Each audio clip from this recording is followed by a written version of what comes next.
Alors comme ça, ils veulent faire un remake de Aladdin et du Roi Lion. Bonne ou mauvaise idée d'après vous? Bonjour à tous et bienvenue dans ce nouvel épisode de la théorie qui explique tout. Après avoir parlé de 3 grandes sagas du cinéma et de la littérature dans les 3 derniers épisodes, Je vous mets celui sur Hunger Games juste là si vous l'avez pas vu. j'avais envie de changer un petit peu et de partir vers un autre univers, celui des Disney. Ah, Disney. Comme bon nombre d'entre vous, j'imagine, les films de Walt Disney ont bercé mon enfance. Et même aujourd'hui, alors que j'ai 25 ans, je continue d'aller les voir au cinéma et je revois ceux que j'avais déjà vus et que je connais déjà par cœur avec autant de plaisir, si ce n'est plus que quand j'étais gosse. Ouais, pour rien vous cacher, j'ai même regardé le Roi Lion il y a pas plus tard qu'hier et...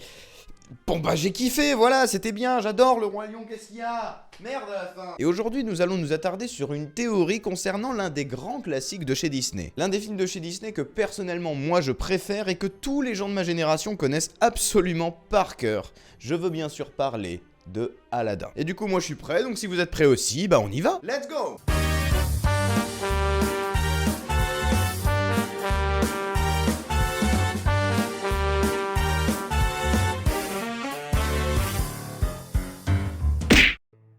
Mon père dit souvent que les mots ont un sens. Dans une phrase, chaque mot est important et fait que la phrase veut dire quelque chose de précis et rien d'autre. Vous connaissez sûrement quelques théories sur Aladdin, dont la plus connue qui explique pourquoi l'histoire se passe dans un futur post-apocalyptique. Cette théorie étant déjà très connue, je ne vais pas vous la détailler ici. Par contre, pour ceux qui ne la connaîtraient pas parmi vous, eh bien je vous mets un lien dans la description pour une vidéo bonus qui vous en dira un petit peu plus. En attendant, je vais vous parler d'une autre théorie. Une théorie que vous ne connaissez peut-être pas et qui pourtant explique beaucoup de choses et fait voir sous un tout nouveau jour absolument toute l'histoire. Mais que nous dit cette théorie? Eh bien en fait d'après elle, tout, je dis bien tout ce qui se passe dans la deuxième partie du film, à partir du moment où Aladdin rencontre le génie et exprime son premier souhait, ne serait en fait que le résultat et l'accomplissement du premier souhait d'Aladdin. Ne vous en faites pas, vous allez comprendre. Mais avant cela, il faut se souvenir d'une chose essentielle. Pourquoi Aladdin fait-il ce vœu? Dans l'histoire du film, Aladdin est un mendiant, un homme du peuple obligé de voler pour survivre. Une vie pleine de risques qu'il mène dangereusement jusqu'à rencontrer la princesse Jasmine, dont il tombe éperdument amoureux. C'est donc tout naturellement que lorsqu'il trouve le génie et le libère de sa lampe, Aladdin tente de lui demander de faire tomber la princesse amoureuse de lui également. Seulement là, il y a plusieurs problèmes qui font que ce n'est pas possible. Premièrement, le génie obéit formellement à 3 règles. Il ne peut pas tuer, il ne peut pas ressusciter les morts, et il ne peut pas faire tomber les gens amoureux. Voilà, ça c'est dit. Donc déjà c'est pas possible, il peut pas faire tomber Jasmine amoureuse. Et enfin, deuxièmement, tout simplement parce que... ça servirait à rien en fait qu'elle tombe amoureuse de lui. En effet, quand bien même la princesse serait amoureuse de Aladdin, la loi d'Agraba qui nous est énoncée par nul autre que le sultan en personne est très claire.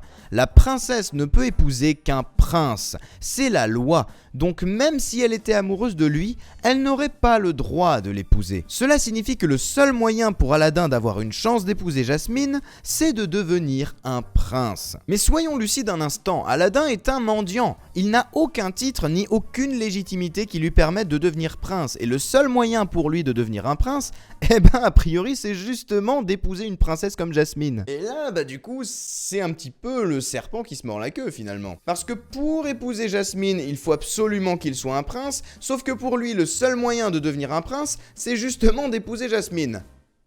On va avoir un petit problème. Ça semble un petit peu compromis son histoire. On peut même dire que si les choses bougent pas, c'est carrément impossible en fait. Sauf si tu es le maître du génie de la lampe. Et c'est donc tout naturellement que Aladdin va faire son premier vœu. Mais est-ce que vous vous souvenez précisément et mot pour mot du vœu que prononce Aladdin lorsqu'il libère le génie? Petit extrait.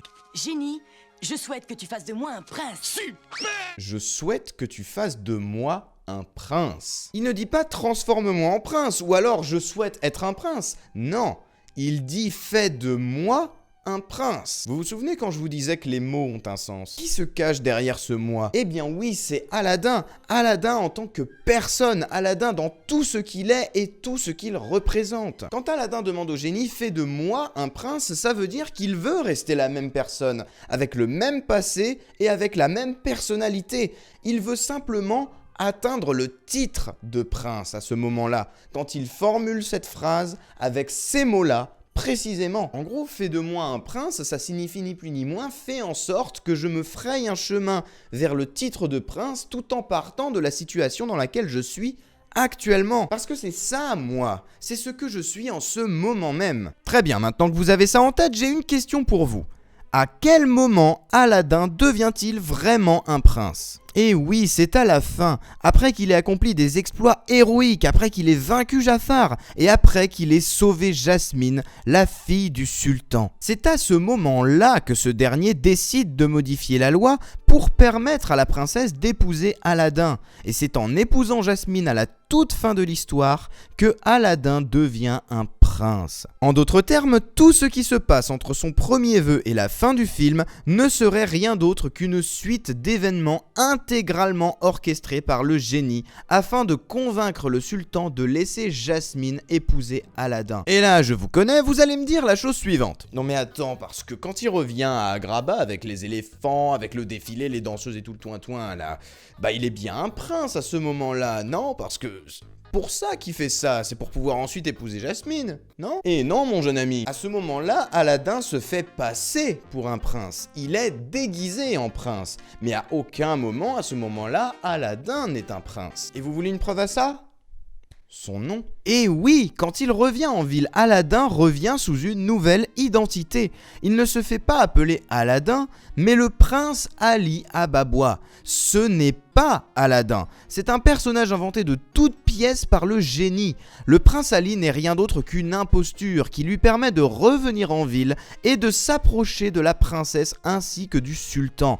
Mais à aucun moment, Aladdin n'est devenu un prince à ce moment-là. Et oui, parce qu'à ce moment-là, ce n'est pas Aladdin qui est un prince, c'est Ali, un personnage inventé de toutes pièces qui n'existe même pas vraiment. Or, je vous rappelle que le vœu d'Aladdin, ce n'était pas déguise-moi en prince, mais fais de moi un prince. Or, à ce moment-là, il n'est pas encore un prince, et son vœu n'a donc pas encore été exaucé, et il ne le sera qu'à la toute fin du film, grâce à son mariage avec Jasmine. Parce que le seul moment où Aladdin devient vraiment un prince, c'est quand il épouse Jasmine. Et pour terminer, il y a un événement assez troublant qui aurait pu entrer en contradiction avec la théorie, mais quand on y réfléchit, finalement, ça a plutôt tendance à la consolider. C'est la scène dans laquelle Aladdin se fait jeter à la mer par les hommes de Jafar. Le génie lui dit alors qu'il ne peut rien faire pour lui et qu'il faut absolument qu'il fasse un souhait pour pouvoir le sauver.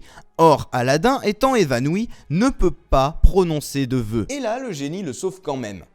Pourquoi? Bah oui, pourquoi? Parce qu'apparemment, il avait pas le droit de faire ça, il le dit lui-même. Il faut absolument que tu fasses un vœu, Aladdin, sinon je ne peux pas te sauver.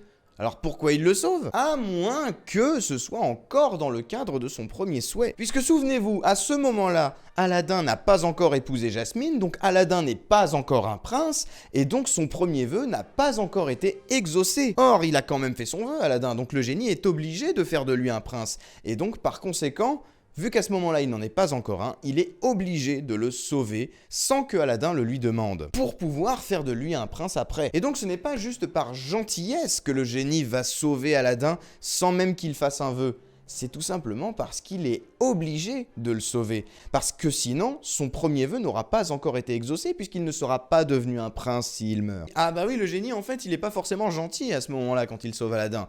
C'est juste qu'il n'a pas le choix. Alors, que pensez-vous de cette théorie? En ce qui me concerne, j'y crois beaucoup et je trouve même qu'elle est carrément difficilement réfutable finalement. En tout cas, que vous y croyez ou pas, n'hésitez pas à liker cette vidéo et à mettre un petit commentaire pour me dire quel est votre dessin animé préféré et peut-être que la prochaine fois ce sera votre dessin animé que je traiterai. Je suis curieux de voir quels sont les univers qui vous intéressent le plus. En tout cas, moi je vous fais tout plein de bisous, c'était XionXS pour vous servir, à la prochaine.